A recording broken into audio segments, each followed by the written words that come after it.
Estamos aqui no Instituto da Visão de Avaré e as nossas convidadas de hoje é a doutora Giovana Capesse, minha filha, e a doutora Valéria Batista, que vai estar com nós no segundo bloco. E o nosso assunto de hoje é sobre a nossa visão, porque tanto a Giovana como a Valéria são oftalmologistas e elas vão estar dando dicas pra gente dos cuidados para que a gente tenha uma melhor qualidade da nossa visão. Tudo que for importante a gente vai estar abordando aqui. Então fiquem atentas. Giovana, obrigada, filha, até que enfim, por ter aceito o convite para dar essa entrevista pra gente. Bom dia, primeiramente gostaria de agradecer o convite da minha mãe e da TV. É um prazer recebê-los aqui no Instituto da Visão de Avaré. Eu sou Giovana Capesse, sou médica oftalmologista, especialista em retina clínica e é um prazer falar para vocês um pouquinho de oftalmologia, que é um tema tão importante. Giovana, vamos começar falando do uso excessivo de telas, o mal que isso causa não só para as crianças, mas para adultos também. O que você recomenda, faixa etária, enfim, quais são as dicas que você pode dar para os nossos ouvintes? Então, a gente sabe que hoje em dia o uso de telas é muito frequente, né, tanto em crianças quanto em adultos. Hoje em dia, né, todo mundo passa muitas horas em frente às telas, mas existem algumas recomendações, né? Primeiro falando em relação às crianças, né? Existem faixas etárias, né, que a gente recomenda o uso de telas, né? Por exemplo, para crianças até 2 anos não é recomendado o uso de telas, tá? 0 telas, a não ser que seja uma chamada de vídeo com algum familiar, uma coisa pontual. Rápida. Isso. Até os 5 anos, apenas 1 hora por dia. Dos 6 aos 10 anos, até 2 horas por dia. E na adolescência pode ser usado até 3 horas por dia. O uso excessivo tem alguns malefícios, né? A gente sabe que quando a gente fica muito em tela, a gente acaba piscando menos, então pode acarretar sintomas de olho seco, um cansaço visual, sintomas de dor de cabeça, embaçamento visual, geralmente no final do dia, né? E para isso, para combater esse tipo de coisa, a gente geralmente recomenda uma regrinha que a gente fala 20-20-20, que seria o quê? A cada 20 minutos em frente às telas, parar por 20 segundos e olhar a uma distância de 20 pés, que seria mais ou menos 6 metros, ou seja, olhar para longe, né? Para realmente relaxar a musculatura. Isso, para diminuir esses sintomas aí de cansaços e usar alguns colírios lubrificantes, né, durante o dia, né, para quem trabalha muito em frente às telas, também pode ajudar. Para crianças também, crianças que passam muito tempo em frente às telas, a gente tem percebido um aumento dos casos de miopia, né? Então, com o uso excessivo da visão de perto, a gente percebe um aumento do tamanho do globo ocular e isso, a longo prazo, leva a um aumento dos casos de miopia. Menos frequente, mas também a gente acaba vendo alguns casos de estrabismo também, de desvio do olho, né, por conta do uso excessivo dessa visão de perto, né, que acaba tendo, né, esses casos de estrabismo. Então são várias coisas aí que podem, né, prejudicar, principalmente nas crianças, né. Isso falando da parte mais oftalmológica, né, sem contar que pode acarretar outros problemas também, né, como ansiedade, né, prejuízo no sono, entre outros fatores aí. Giovana, então, uma das recomendações seria assim, que os pais fiquem atentos, né, às crianças, ao uso excessivo de telas e que procurem, né, um profissional pelo menos uma vez ao ano. A gente vai falar sobre isso, né, da importância de estar vindo ao oftalmologista uma vez ao ano. E não só para uso de óculos, né? Porque a maioria das pessoas pensam assim, quando tá muito ruim o óculos que tá usando, eu vou procurar um oftalmo. Não, você deve vir pelo menos uma vez ao ano ao oftalmologista, porque durante a consulta eu queria que você contasse um pouco para as pessoas que estão nos assistindo, que às vezes as pessoas vêm no oftalmologista apenas para trocar o óculos e tem várias questões que devem ser avaliadas durante a consulta. Então eu queria que você falasse para a gente quando você vai à consulta, o que o oftalmologista ele avalia durante a consulta? Não é só o grau, tem muitas coisas que são importantes e que devem ser avaliadas. Eu queria que você contasse para a gente a consulta em si. Como é que ela deve ser para ser eficiente, na verdade? Então, vou contar um pouquinho para vocês como é a nossa consulta aqui, né, uma consulta completa. Primeiro, a gente tem uma conversa inicial, né, que é a anamnese, para entender um pouquinho do problema de cada paciente. Depois disso, a gente vai para o exame de refração, né, que seria o exame do grau, né, para a gente testar, né, ver se o paciente tem miopia, hipermetropia, astigmatismo, né, que são os tipos de grau.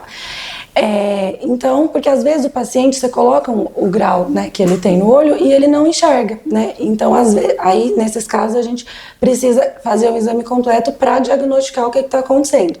Então aí a gente vai para a segunda parte, né, do exame, que começa com a biomicroscopia. Né, a biomicroscopia a gente consegue ver o olho como um todo, né? A gente começa analisando desde a parte externa do olho, as pálpebras, os cílios e vai entrando propriamente. A gente começa examinando a conjuntiva, a córnea, que é essa parte transparente aqui do olho, e vai entrando a íris, a parte colorida do olho, o cristalino, que é uma lente natural que a gente tem, que com o passar do tempo leva à opacificação, que seria a catarata, né? Mais pra frente a gente vai falar sobre isso também. E depois a gente vai para o exame do fundo do olho, né, para a gente ver o nervo óptico e a retina, né, que é o fundo do olho. E por fim tem também o exame da pressão intraocular, que seria a tonometria, né. E aí, baseado nesses exames, às vezes a gente já consegue fazer um diagnóstico e às vezes a gente precisa de alguns exames complementares, né, que daí a gente vai falar mais pra frente também sobre esses exames, mas a consulta básica, né, consiste no exame do grau, que seria a refração, a biomicroscopia, a tonometria e o fundo de olho. Com relação aos exames que são realizados, a gente sabe que hoje o número de diabetes é muito alto, né, em todos os lugares, no Brasil de uma forma geral, e a gente sabe que essa questão do exame clínico ao oftalmologista, ele pode detectar, né, algumas doenças. Então eu queria que você falasse sobre isso, porque o número de diabetes é grande e perda da visão também é muito grande por falta de você procurar um profissional qualificado e não só para fazer a questão do óculos. Isso, exatamente. O exame fundamental para os pacientes diabéticos é o exame do fundo do olho, né? É assim, uma coisa essencial, todo paciente diabético deve fazer o exame de fundo de olho anualmente, mesmo que o diabetes esteja controlado, tá? Por quê? Porque o diabetes, ele afeta a retina, né? O fundo do olho.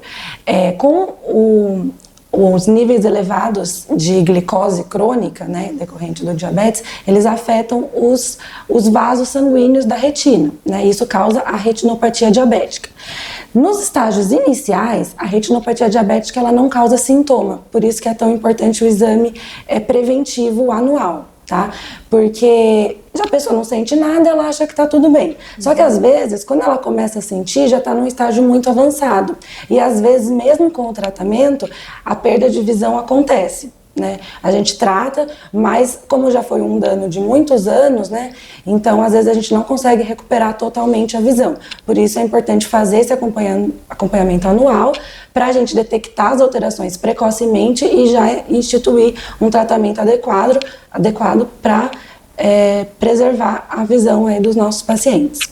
Gente, vocês estão vendo que a questão da prevenção é para várias coisas. A prevenção ela é super importante, inclusive na oftalmologia, que pode evitar ou pode estar num estágio do tratamento que a pessoa consegue melhorar ou não piorar no caso da retinopatia, né, por conta do diabetes. Então, quem tem diabetes precisa ficar atento e quem não tem também precisa procurar o oftalmologista para evitar outras doenças. Giovana, com relação, a gente às vezes percebe aquele pontinho escuro, você olha assim, parece que tem alguma coisa, uma mosca, né, assim, no olho, e você não consegue ver o que é aquilo. Por que acontece isso e como é que chama? É mosca volante mesmo? Isso. Que a gente vê um pontinho escuro e às vezes você olha assim, você tá vendo aqui, mas você não consegue tirar isso aí. Isso é um sintoma muito comum, né? A gente pega muito paciente que tem essas moscas volantes, são moscas volantes mesmo que a gente chama. O que acontece, né? A gente tem um gel dentro do nosso olho que chama vítreo, né? Com o passar da idade, geralmente na faixa dos 50, 60 anos, esse gel, né, que é o vítreo, ele vai ficando mais líquido. E com isso, ele vai se desprendendo das paredes do olho. E aí dá essa sensação das moscas volantes. É um processo natural do envelhecimento, é benigno, não precisa de nenhum tratamento específico. Com o passar do tempo, os pacientes eles vão se acostumando, né? O nosso cérebro tem essa capacidade de se acostumar e a pessoa às vezes acaba percebendo cada vez menos. Como eu falei, é benigno, não precisa se preocupar, mas existem alguns sinais de alarme que a gente precisa ficar atento. E quais seriam eles, né? Por exemplo, se você vê a piora dessas moscas volantes ou moscas volantes associadas a flash de luz, perda da visão, baixa de visão, embaçamento visual, como se tivesse uma cortina descendo na visão, isso pode ser sinal de um descolamento de retina. Geralmente o sintoma inicial de um descolamento de retina é essa mosca volante com uns flashes de luz. Né? A maioria das vezes, esses sintomas de moscas volantes vai ser o processo do descolamento do vítreo posterior, que é esse processo benigno. Mas, numa porcentagem pequena dos casos, pode ser algum rasguinho, alguma rotura na retina, que vai levar a um descolamento de retina. Então, na dúvida, sempre que tiver um início dessa mosca volante, é bom passar com o oftalmo para fazer um exame completo do fundo do olho, né, que seria o mapeamento da retina, para a gente detectar e ver se está tudo bem com a retina. Estando tudo bem com a retina, a gente orienta que é só esse processo do descolamento do vítreo posterior e nada para se fazer, é só manter o acompanhamento anual mesmo de rotina. Às vezes essas moscas volantes, elas aparecem mais em ambientes claros, paredes muito brancas, né? Então, e elas acompanham geralmente o olhar, né? Você olha para cá, ela vai... Já apareceu, eu já tenho isso também, por isso que eu pergunto. Geralmente no descolamento de retina, geralmente não é assim, entendeu? Você percebe uma mosca volante mais fixa, entendeu? E dentro de alguns dias, né, dependendo da localização que tiver isso, ela vai baixando a visão, né? Então, por isso que é importante ficar atento nesses sinais de alarme aí, para não ter um descolamento de retina, que daí seria uma situação grave que necessitaria um tratamento imediato. Giovana, você falou também que são necessários alguns exames, dependendo do caso, na avaliação, na anamnese que vocês fazem. Quais são os exames que vocês oferecem aqui na clínica e para que servem esses exames? Então, atualmente nós temos vários exames aqui na clínica que a gente consegue fazer o diagnóstico das principais doenças oftalmológicas. A gente tem a topografia de córnea, né, que é um exame muito importante para fazer o diagnóstico de ceratocone, né, que é uma patologia da córnea, né, como eu falei, dessa parte transparente aqui da frente do olho, né, que ela vai se tornando um cone mesmo, por isso que chama ceratocone, e aí através desse exame a gente consegue fazer esse diagnóstico. A gente tem o exame de OCT, que é a tomografia de coerência óptica, que é útil tanto no diagnóstico de doenças da retina quanto de glaucoma. Nós temos também a retinografia, né, que é uma foto do fundo do olho, que serve tanto para diagnóstico quanto para acompanhamento de doenças da retina e também do glaucoma, porque nessa foto a gente consegue ver o nervo óptico, né, que é afetado pelo glaucoma. E temos também no diagnóstico de glaucoma outros dois exames que a clínica oferece, que é o campo visual e a paquimetria.